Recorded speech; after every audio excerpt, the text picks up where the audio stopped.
YouTube channel में एक बार फिर से आपका स्वागत है। मैं सलाम सर। पिछले वीडियो में हम लोग ने देखा था विभव मापी क्या है, उसके द्वारा कार्य क्या व्यंजक भी प्राप्त किए थे और फिर दो सेलों के विद्युत वाहक बल की तुलना किए थे, फिर किसी परिपथ के आंतरिक प्रतिरोध का मान भी ज्ञात किए थे। इस वीडियो में आइए हम लोग देखते हैं विभव मापी का उपयोग। विभव मापी का उपयोग क्या है जी? तो दो सेलों के विद्युत वाहक बल की तुलना करने के लिए विभव मापी का उपयोग किया जाता है। दूसरा जो है किसी सेल का विद्युत वाहक बल ज्ञात करने के लिए विभव मापी का प्रयोग किया जाता है। तीसरा देख लेते हैं। तीसरा जो है दो प्रतिरोधों की तुलना, यानी किसी परिपथ में दो प्रतिरोध हो तो उसकी तुलना करने के लिए विभव मापी का उपयोग किया जाता है। चौथा देख लेते हैं किसी सेल का आंतरिक प्रतिरोध ज्ञात करना, यानी कोई सेल है उसका आंतरिक मतलब अंदर कितना प्रतिरोध होगा उसे ज्ञात करने के लिए विभव मापी का प्रयोग किया जाता है। पांचवा देखिए अज्ञात धारा का मान, यानी कि धारा अज्ञात धारा दिया होगा किसी परिपथ का निकालने के लिए तो उसका मान भी निकालने के लिए हम विभव मापी का प्रयोग करते हैं। चलिए आगे देखते हैं हम लोग विद्युत धारा का ऊष्मीय प्रभाव। विद्युत धारा का ऊष्मीय प्रभाव क्या है तो ये देखते हैं, ये 2 नंबर में क्वेश्चन आपका आता है तो इम्पोर्टेंट कर लीजिएगा, ठीक है। देखिए विद्युत धारा का ऊष्मीय प्रभाव है क्या, इसके लिए एक परिपथ बना दिए हैं तो ये चालक हो गया और इसमें प्रतिरोध हो गया। ये एक बैटरी जोड़ा गया है, बैटरी कहिए या सेल कहिए, ये विद्युत धारा प्रवाहित हो रहा है। देखिए जब किसी चालक से, इसका डिफिनीशन यहाँ पे, जब किसी चालक से विद्युत धारा प्रवाहित की जाती है तब वह चालक गर्म हो जाता है। यानी किसी भी, मान लीजिए एक वायर है उसमें से विद्युत धारा प्रवाहित किया जाता है तो उसे टच करके ऊपर से देखिएगा तो गर्म हो गया होगा। यानी कि जब किसी चालक से विद्युत धारा प्रवाहित की जाती है तो वह चालक गर्म हो जाता है, अर्थात विद्युत ऊर्जा का ऊष्मा ऊर्जा में रूपांतरण होने लगता है, यानी कि ऊष्मा में परिवर्तित होने लगता है। इसे ही विद्युत धारा का ऊष्मीय प्रभाव कहा जाता है। एक बार और देखते हैं। मान लेते हैं ये एक चालक है और इसमें इधर से विद्युत धारा प्रवाहित किया जा रहा है तो ये हम लोग कुछ देर बाद देखेंगे कि ये तार जो है गर्म हो गया है तो इसे ही क्या कहेंगे, विद्युत धारा का ऊष्मीय प्रभाव। यानी कि इसके कहने का मतलब जो है विद्युत ऊर्जा का रूपांतरण जो होने लगता है वो ऊष्मा ऊर्जा में होने लगता है। ऊष्मा ऊर्जा में होने लगेगा तो उसे ही विद्युत धारा का ऊष्मीय प्रभाव कहा जाता है। इसमें देखिए इसको प्रमाणित भी किया गया है। यहाँ पे देखिए माना कि प्रतिरोधक के सापेक्ष I विद्युत धारा T समय तक प्रवाहित हो रहा है। मान लेते हैं प्रतिरोधक ये जो है उसके सापेक्ष जो है, इस प्रतिरोधक के सापेक्ष I विद्युत धारा स्मॉल t समय तक प्रवाहित हो रहा है, जिससे प्रतिरोधक के सापेक्ष V वोल्टेज उत्पन्न हो रहा है। यानी कि इसके सापेक्ष जो है V वोल्टेज उत्पन्न हो जा रहा है। तो इसके द्वारा किया गया कुल कार्य W/V इंटू Q हो जाएगा। और V बराबर हम जानते हैं ओम के नियम से IR होता है और Q बराबर IT कहाँ से आया था जी? तो I बराबर विद्युत धारा का डिफिनीशन लिखवाया गया था कि I बराबर डिफिनीशन में Q/T होता है। यानी कि देखिए यहाँ पे I बराबर Q/T विद्युत धारा का डिफिनीशन लिखवाया गया था, वहाँ पे फार्मूला भी लिखवाया गया था। तो यहाँ पे हम क्रॉस मल्टीप्लाई कर दिए हैं Q बराबर, तो ये हमारा आ गया है IT। तो IT डायरेक्ट हम मान भर दिए हैं। देखिए आगे दोनों का मान भर दिए, I में I से गुणा करें तो I² और ये RT। और कार्य ऊर्जा सिद्धांत से आगे लेकर चलते हैं। कार्य ऊर्जा सिद्धांत से यह स्पष्ट है कि किया गया कुल कार्य जो होता है हमेशा ही उत्सर्जित ऊष्मा ऊर्जा या आंतरिक ऊर्जा के बराबर होता है। तो W/H या U सूचित कर सकते हैं। तो W बराबर हम लोग यहाँ पे मान निकाले हैं I²RT। देख लीजिए I²RT, इसको पहले कर दिए, इसको बाद में। इसे जूल का ऊष्मीय नियम भी कहा जाता है। यानी कि ये जो फॉर्मूला है ये इसे जूल का ऊष्मीय नियम भी कहा जाता है। कैसे कहा जाएगा जूल का ऊष्मीय नियम, यहाँ पे हम लोग ध्यान देते हैं। आइए देखिए जूल का ऊष्मीय नियम। जूल के निम्नलिखित 3 नियम है। ऊष्मा का जो भी नियम है जूल के द्वारा वो 3 नियम है। पहला नियम, दूसरा नियम, तीसरा नियम। तो तीनों नियम के बारे में देख लेते हैं। पहला नियम जो है, यदि किसी विद्युत परिपथ में प्रवाहित प्रतिरोध R, प्रतिरोध को R से सूचित करते हैं, तथा समय दोनों नियत रहता है, मतलब दोनों कांस्टेंट रहता है, नहीं परिवर्तित होता है, तो यह पाया जाता है कि उत्सर्जित ऊष्मा ऊर्जा H हमेशा ही विद्युत धारा के वर्ग के समानुपाती होता है। ठीक है, यानी कि प्रतिरोध और समय जो है नियत रहेगा। प्रतिरोध और समय देख लीजिए यहाँ पे, प्रतिरोध और समय जो नियत होगा तो इसका मान लेते हैं R का भी मान 1 है और T का भी मान 1 है। R का मान 1 और T का मान यहाँ पे 1 हो गया।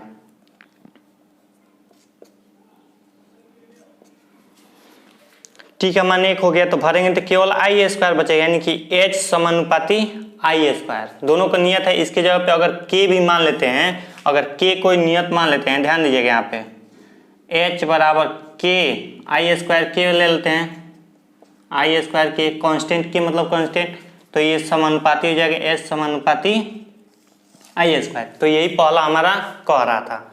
देख लीजिए दूसरा जो कंडीशन है हम लोगों का, दूसरा नियम, यदि किसी विद्युत परिपथ में धारा I तथा समय T नियत रहता है, यानी कि विद्युत धारा और समय दोनों नियत रहता है, तो यह पाया जाता है कि ऊष्मा ऊर्जा जो होता है हमेशा प्रतिरोध के समानुपाती होता है।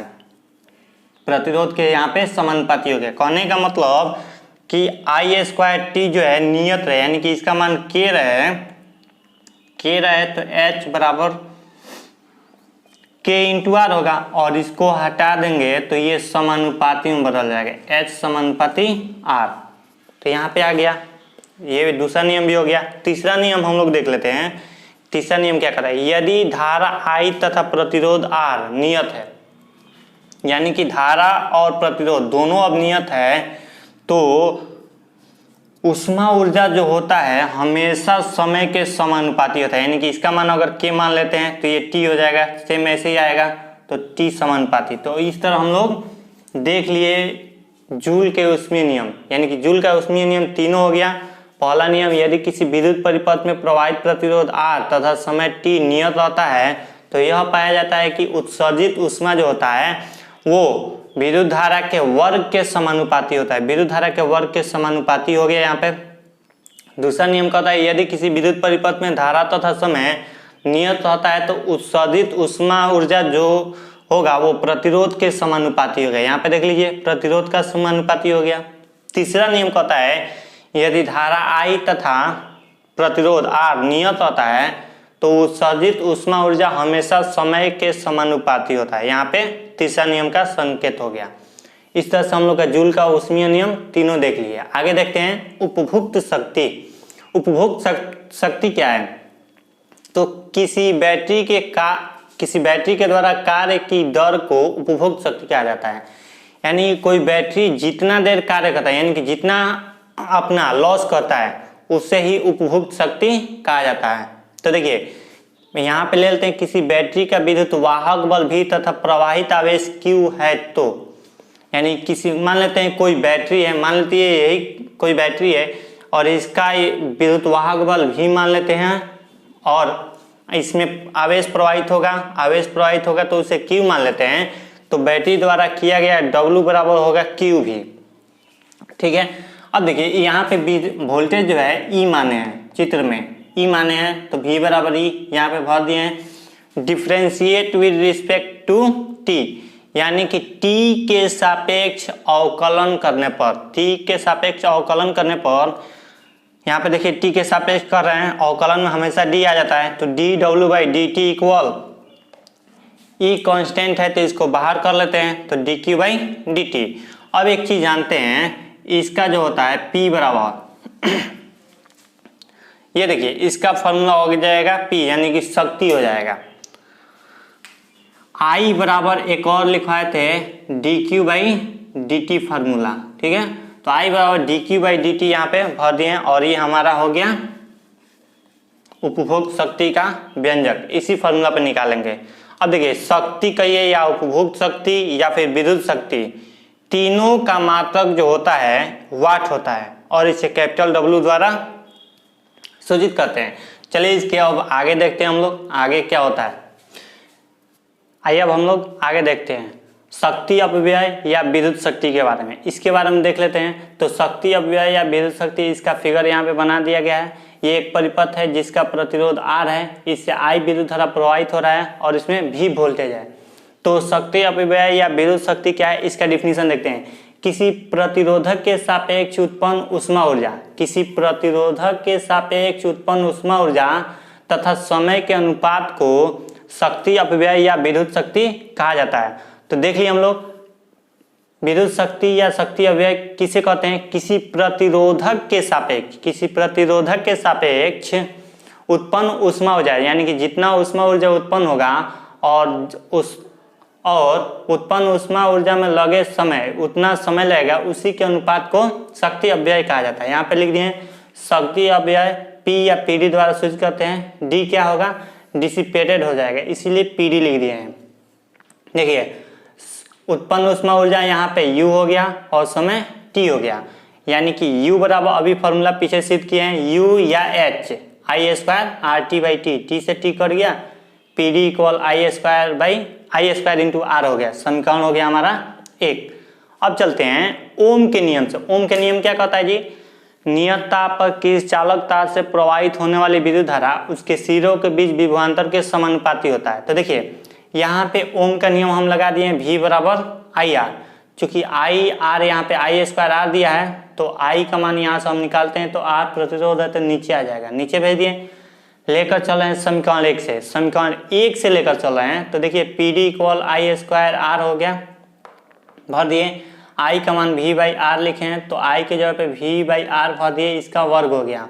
वर्ग करेंगे तो V square by I R square I into R, एक आर से एक आर कट गया, तो PD बराबर हो गया V स्क्वायर बटा आर।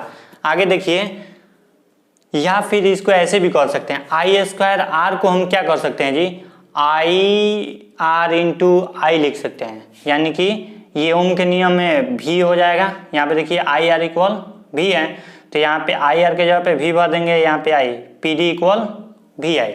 2 फार्मूला हो गया, देख लीजिए 3 फार्मूला हो गया हम लोग का, पहला ये, दूसरा ये, तीसरा ये, यानी कि ये कब फार्मूला लगाएंगे, शक्ति अपव्यय या विद्युत शक्ति ज्ञात करने के लिए, जब धारा और प्रतिरोध दिया होगा तो ये फार्मूला लगा देंगे, जब विभवांतर या वोल्टेज और प्रतिरोध दिया होगा तो ये फार्मूला, और जब हमारा दिया रहेगा वोल्टेज और धारा तो ये फार्मूला। शक्ति अपव्यय या विद्युत शक्ति ज्ञात करने के लिए ये हम लोग का फार्मूला हो गया।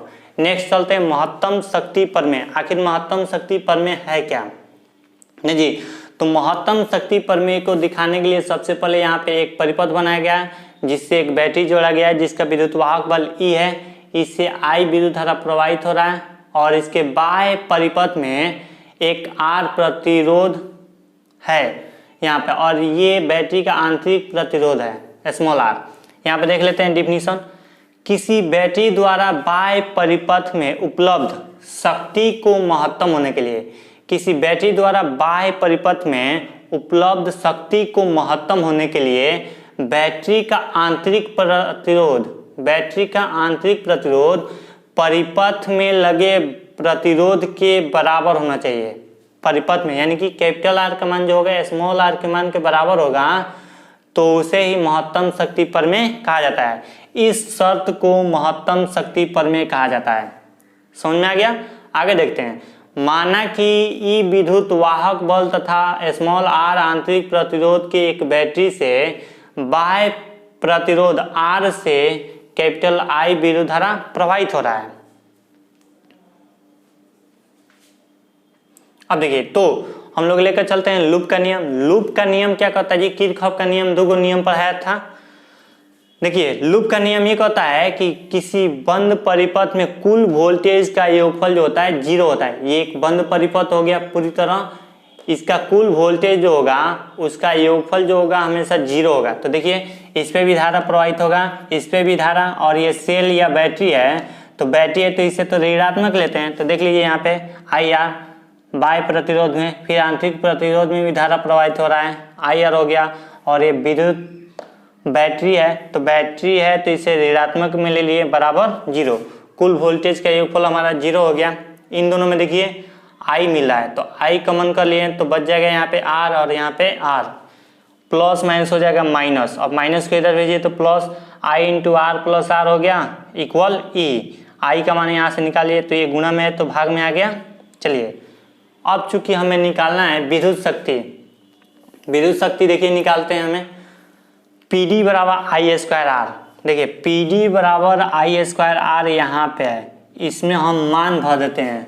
मान भरते हैं किसका जी, आई का मान भरते हैं। आई का मान यहाँ से हम निकाले हैं ई बटा आर प्लस आर, ई बटा आर प्लस आर यहाँ पे मान भर दिए, इसका वर्ग करें। इसको इक्वेशन 1 मान लिए, या फिर ऐसे भी कर सकते हैं, गुना कर सकते, इसका वर्ग कर सकते हैं, ई स्क्वायर बटा आर प्लस आर का स्क्वायर इंटू आर। महत्तम शक्ति के लिए, यानी कि महत्तम शक्ति के लिए अभी बताया गया है, महत्तम होने के लिए बैटरी का आंतरिक प्रतिरोध बाह्य प्रतिरोध के बराबर होना चाहिए। तो देखिए बाह्य प्रतिरोध के बराबर आंतरिक प्रतिरोध ले लिए हैं, समीकरण 1 से लेकर चलिए, इसको माने हैं समीकरण 1, समीकरण 1 से लेकर चले हैं तो PD इक्वल ई बटा आर प्लस आर का होल स्क्वायर इंटू आर। अब क्या करते हैं, यहाँ से हम ई स्मॉल आर का मान भर देते हैं कैपिटल आर, तो यहाँ पे कैपिटल आर हो गया ई बटा R plus R into R. R में आर जोड़ेंगे, दोनों समान है तो 2r हो गया, ई बटा 2r का होल स्क्वायर इंटू आर। इसका वर्ग करें ई स्क्वायर बटा 2 का वर्ग करेंगे 4, आर का स्क्वायर करेंगे तो आर स्क्वायर, 1 से 1 कट गया, यानी कि 1 आर यहाँ पे बचेगा, ई स्क्वायर बटा 4r। यानी कि महत्तम शक्ति प्रमेय का जो थ्योरी होगा, फॉर्मूला होगा, यहाँ पे PD इक्वल हो जाएगा ई स्क्वायर बटा 4r, यहाँ पे इसके लिए परिपथ के लिए हो गया। आगे देखते हैं मीटर ब्रिज। तो मीटर ब्रिज क्या है, मीटर ब्रिज के बारे में देख लेते हैं। तो मीटर ब्रिज एक ऐसा विद्युतीय उपकरण है जिसके द्वारा अज्ञात प्रतिरोध को ज्ञात किया जाता है, और ये इंपॉर्टेंट भी है आपके लिए। मीटर ब्रिज, तो देखिए अज्ञात प्रतिरोध को यहाँ पे हम लोग ज्ञात करेंगे, उसके लिए थ्योरी भी लिख देंगे। तो सबसे पहले इसके लिए मीटर ब्रिज के लिए हम इसका फिगर बनाते हैं। फिगर यहाँ पे बना हुआ है, देखिए अज्ञात प्रतिरोध यहाँ पे R है और ये ज्ञात प्रतिरोध है, ठीक है। इसे रखने के लिए, एक अज्ञात प्रतिरोध को रखने के लिए एक खाली जगह छोड़ा जाता है ताकि इस अज्ञात प्रतिरोध को रखा जा सके। देखिए आगे दोनों प्रतिरोधकों के बीच में जो होगा एक गैल्वेनोमीटर जुड़ा रहता है, ये आपका जॉकी होता है, ठीक है। जॉकी का काम क्या होता है जी, इस पे सरकना, और तब तक सरकता रहेगा जब तक कि गैल्वेनोमीटर संतुलित न हो जाए, और जिस बिंदु पर गैल्वेनोमीटर संतुलित होता है उसे संतुलित बिंदु कहा जाता है। तो देखिए यहाँ पे गैल्वेनोमीटर जुड़ गया, ये तार है आपका, यहाँ पे देखिए ये भी एक चालक है, चालक कहिए या तार कहिए, तार जो होता है चालक ही होता है, इसमें विद्युत धारा प्रवाहित होता है। मान लेते हैं हम कि ए और डी यानी कि गैल्वेनोमीटर जहाँ पे संतुलित हो रहा है उस बिंदु से ए के बीच की दूरी L1 है, और फिर दूसरे छोर से संतुलन बिंदु के बीच की दूरी L2 है। हमेशा याद रखिएगा कि मीटर ब्रिज में जो स्केल लिया जाता है उसकी लंबाई या तो कैपिटल L ले लीजिए या फिर कैपिटल L, और कैपिटल L का मान हमेशा 1 मीटर होता है, और 1 मीटर बराबर 100 सेंटीमीटर होता है। इसमें एक बैटरी जोड़ा गया है जिसका विद्युत वाहक बल E है, और ये एक कुंजी है, बस इसी को हमें लिख देना है। तो यहाँ पे देख लीजिए सबसे पहले डिफिनीशन लिखा गया है। डिफिनीशन इसका होगा क्या जी, मीटर ब्रिज एक ऐसा विद्युतीय उपकरण है, मीटर ब्रिज एक ऐसा विद्युतीय उपकरण है जिसकी सहायता से अज्ञात प्रतिरोध को ज्ञात किया जाता है। देख लीजिए, जिसके द्वारा अज्ञात प्रतिरोध को ज्ञात किया जाता है। अब मीटर ब्रिज, इसकी बनावट देख लेते हैं पैराग्राफ चेंज करके। तो मीटर ब्रिज में L लंबाई का एक चालक लगा होता है, ये चालक हो गया या तार कहिए, L लंबाई है, इसकी 1 मीटर लंबाई होती है, देखिए। और इसके साथ एक अज्ञात प्रतिरोध R लगा होता है, यहाँ पे अज्ञात प्रतिरोध R लगा होता है, तथा अज्ञात प्रतिरोध वाले प्रतिरोधक को रखने हेतु, मतलब इसको रखने हेतु एक खाली जगह बना होता है, खाली जगह बना होता है। और दोनों प्रतिरोधकों के बीच, यहाँ पे एक ज्ञात प्रतिरोध है और यह अज्ञात है, दोनों प्रतिरोधकों के बीच में एक गैल्वेनोमीटर जुड़ा होता है। देख लीजिए, एक बिंदु से हम गैल्वेनोमीटर जोड़ दिए हैं जो कि चालक या तार पर टच कर रहा है, जॉकी इसका है। आगे देखते हैं, अज्ञात प्रतिरोध का मान ज्ञात करने के लिए जॉकी को तार के बीच में रखकर, यानी कि अज्ञात प्रतिरोध का मान ज्ञात करने के लिए जॉकी को जो है तार के बीच में रखकर प्रतिरोध बॉक्स में R का मान इतना लिया जाता है, मतलब ये R का मान, अज्ञात प्रतिरोध का मान इतना लिया जाता है कि गैलोमीटर न्यूनतम विक्षेप उत्पन्न करे या प्राप्त करे। न्यूनतम विक्षेप, गैलोमीटर जो है न्यूनतम विक्षेप प्राप्त करे, यानी कि जहाँ पर ये संतुलित हो जाए। न्यूनतम विक्षेप मतलब जहाँ पे ये संतुलित हो जाए, यानी कि संतुलित कहने का मतलब I का मान 0 हो जाए तभी ना संतुलित होगा। I का मान 0 हो जाएगा तो वो संतुलित हो जाएगा। अब देखिए इसके आगे मीटर ब्रिज वीटस्टोन के सिद्धांत पर कार्य करता है। कैसे करता है आगे देखते हैं, उसके पहले हम लोग थ्योरी देख लेते हैं। तो थ्योरी होता क्या है, जब ये मीटर ब्रिज वीटस्टोन ब्रिज पर आधारित है तो ये होगा R/S, मीटर ब्रिज R/S बराबर L1/L2 हो गया। L1 ये हो गया और L2, या फिर इसी को हम लोग लिख सकते हैं R/S इक्वल L1/, और कैपिटल L में से स्मॉल L1 घटा देंगे तो इसका मान निकल जाएगा, ऐसे भी हो जाएगा। या फिर एक और तरीका है कि इसकी लंबाई जो होती है, चालक की लंबाई 1 मीटर या फिर इसको 100 सेंटीमीटर ले लेते हैं, तो R/S इक्वल L1 तो रहेगा और L2 का मान निकालने के लिए 100 में से L1 को घटा देंगे। ये फॉर्मूला कैसे सेट हो रहा है ये थोड़ा आगे देखते हैं। देखिए वीटस्टोन ब्रिज में हम पढ़ाए थे, यहाँ पर आपको ऐसे फिगर बनाकर दिखा देते हैं। Wheatstone bridge,